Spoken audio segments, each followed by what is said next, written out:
been a principal for 2 years. This is your first rodeo. Yes, this is my first rodeo. So tell me about Shamrock Gardens.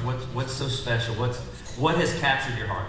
So I think it's very unique in the fact that Shamrock is a partial magnet. So we have families from Plaza Midwood, Plaza Shamrock, as well as Country Club Heights, but then we also have a population that feeds into Shamrock that definitely is very, very high needs. And so within that, you know, I don't think in education I ever really knew that a school like this existed, but I call it a dream school in every way. I have my dream job right now because it really is a school where the entire community wraps around our kids, and we foster this mentality that it really does take a village to raise a child.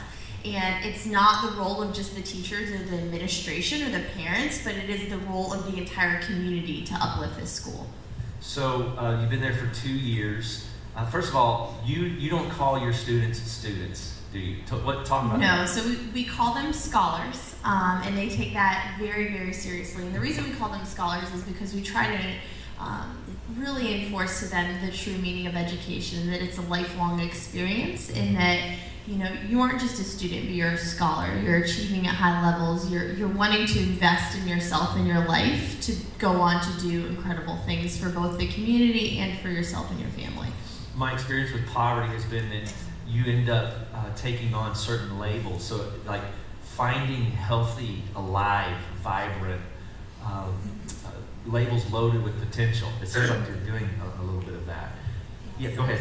So I mean, I think the first step is like they have to believe in themselves and believe that they can achieve and want it for themselves. We can't do that for them. And so I think that just the opportunity to empower them with a different label or you know, calling them scholars, they're honored by that. So talk about some of the challenges of this school. I know it's a Title I, and it's also a magnet, but you've got a I don't want to say a healthy degree, but a robust degree of people or kids, families that really struggle. Talk a little bit about some of the challenging nature of that. Absolutely. So, you know, the part of our school is definitely still impoverished, and it's very diverse, both socioeconomically and racially, and that's what we love about the school. I think that's what makes us who we are, and even our magnet families love that component of who we are. But, you know, our kids in poverty definitely struggle in a very real way. We have students that are homeless. We have students that don't necessarily have their basic needs met on a day-to-day basis when they come into us. And you know, one of the things that comes to mind is at the beginning of this year, we had a third grader transfer to our school, and his mom asked to meet with me 2 days before the school year was going to start. And we sat down together, and we had this young gentleman come in, and they had just moved. They had to move homes, and this past summer, his family was all over the news because his dad was killed in the room next to him. So their home was invaded.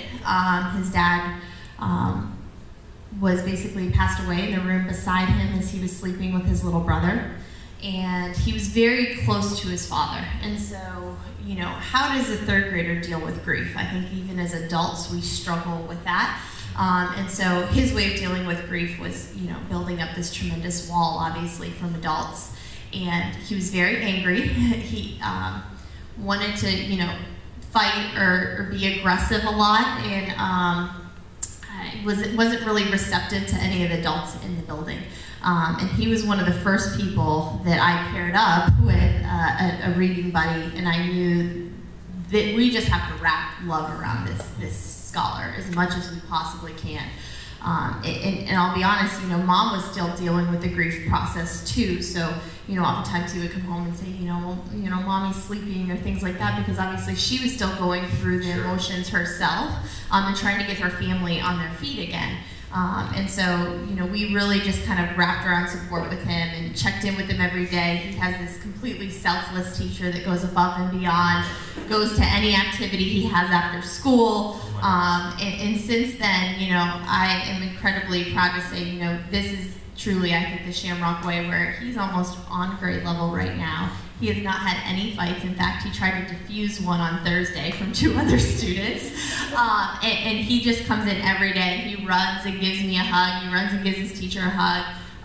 He is constantly asking about when his reading buddy's coming and when they're going to do lunch together. And it's just, you know, the grief process is not done for him, and we acknowledge that. But I think the mentality that he has this, you know, support system around him where it's okay to fail, and he knows that people are going to pick him up and support him and love him no matter what, has really kind of reinforced the fact that, you know, we can go and do so much with our scholars given the right approach of just this culture of care and love. There's always some, like, every kid has something, but kids that are trapped in poverty, for those of us who have lived with privilege and not had to ask the questions that get asked when you don't have enough food, or you don't know where you're going to sleep, or the home is broken, not just broken but shattered. There's there's varying versions of everything that you just said. So we want to give you 20 volunteers out of this community over the rest of this school year. I think we can pull it off in the next 4 to 6 weeks. We can give you these volunteers. Talk to the volunteer, talk to the person right there who's going, all right, you're scratching my itch, and my heart's beating fast. I want to give myself to this. By the way, it's only 3 blocks away from here, right? So yes, it's really, you really could close. walk to the school from here. What are some things, you know, I would need you to hear this for the volunteer? So I would need you to hear that on your worst day, when you're stressed out or you feel like, I just don't have time for this, I've got a lot going on in my life, you could be one of our kids' best hopes. And I say this because, you know, we have a remarkable staff, but we don't always have the opportunity to sit down with them one-on-one and have that invested relationship, because, you know, there's 475 of them, and there's only so many of us. And what I will say is every volunteer that has walked in the building, like, you can feel the love the first moment you walk in. And I think one of the interesting things about Shamrock is there's a stark contrast. So you can see who has that love and support and who doesn't. And so our job is to try to uplift our kids that don't, to be able to give them an even playing field with the rest of our student population. And, you know, my hope is that what I've heard our volunteers say is that this is, you know, my reading buddy, my scholar, is teaching me more than I'm teaching them. And so I hope that you can see it as not only giving of yourself, but also an invested partnership to help put things into perspective for you. It only takes 30 minutes a week, but my kids constantly, I mean, the scholars put me into perspective all the time about, like, what truly does matter. You know, I can get caught up in a lot of things, but, you know, they're real. They'll tell you the truth. And they help you put things into focus when I think you need it the most. And predominantly, you're trying to target reading. Correct, yes. Yeah, talk a little bit about that. So one of the big things that we know is that, you know, reading is the achievement gap for our kids. And if we can get them to be proficient in reading, that we will be in a good place. And our school district has started a North Star Reading Initiative that's been backed by our superintendent, Ann Clark.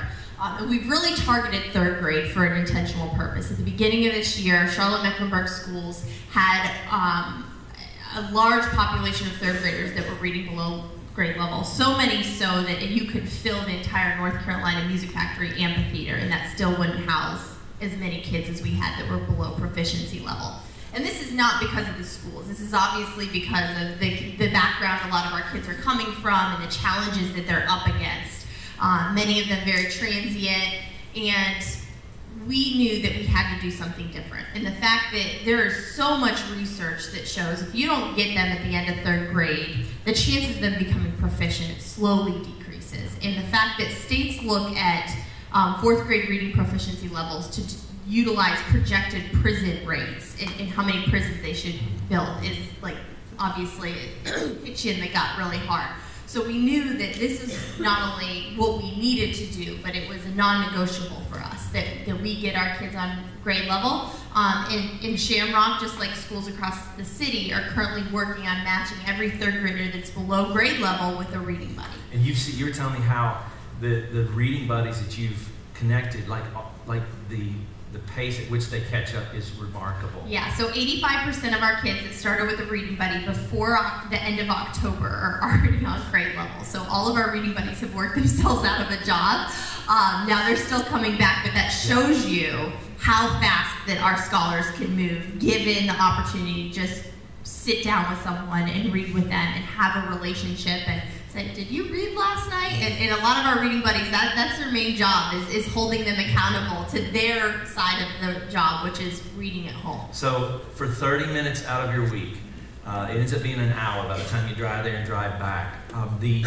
The amount of payoff is huge. It impacts that kid, it impacts that school, and ultimately, as a community of Jesus, we begin to undermine this injustice of poverty, where a group of people, a certain type of person, is not given the benefit of having a life that the rest of us have. And so here's the thing, we got to help out. I mean, this is in our backyard. It's 20 volunteers. I mean, I stood up several weekends ago and said there's 750 of us. If you take into account all these other dynamics of Watershed, we should be able to pull 20 people. And this might be your first Sunday. Welcome to Watershed. You can sign up today. You know, if you never come back, I don't care. That's not entirely true.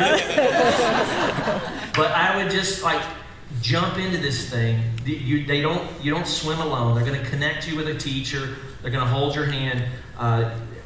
We want to do this, and I don't want to wait. I don't want to like, okay, it's April or May and we've only got 15. No, we need to do this in the next several weeks. So we're going to bang that drum really hard for you here. Is that okay? That would be amazing. And I promise we will make it worth your while. I promise you will not have regrets if you do this. And I think, you know, if anything, we hope that it will be just as beneficial for you as it is for the scholars we match you with. Underneath your chair is a card. I want everybody to pick up a card right now.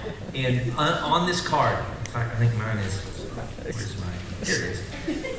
All right, so there's different ways that you can say, yeah, I want to start getting involved. And so if this is something that you're at least interested in, or you're like ready to drink the Kool-Aid now, you can fill the name, put your name, email, phone number.